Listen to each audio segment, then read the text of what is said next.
Hey, this is Marco, and in this video I'm going to show you how to block adult sites on iPhone. So what you want to do is you want to open up your settings, and before we begin, please subscribe to the channel, it helps me out a lot. So you want to open up your settings. From there you want to scroll down until you see screen time. From there you want to scroll down until you see content and privacy restrictions.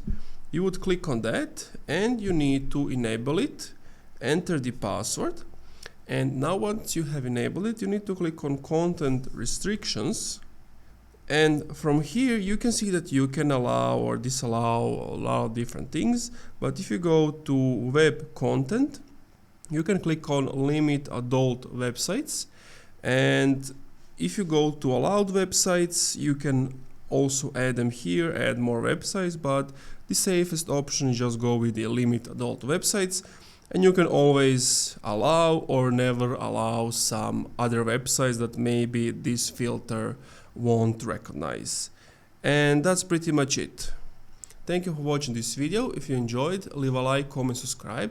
If you're interested, I have a Shopify free trial where you get 3 days for free, and then the other month costs only $1, and there's no need to enter a credit card or your email.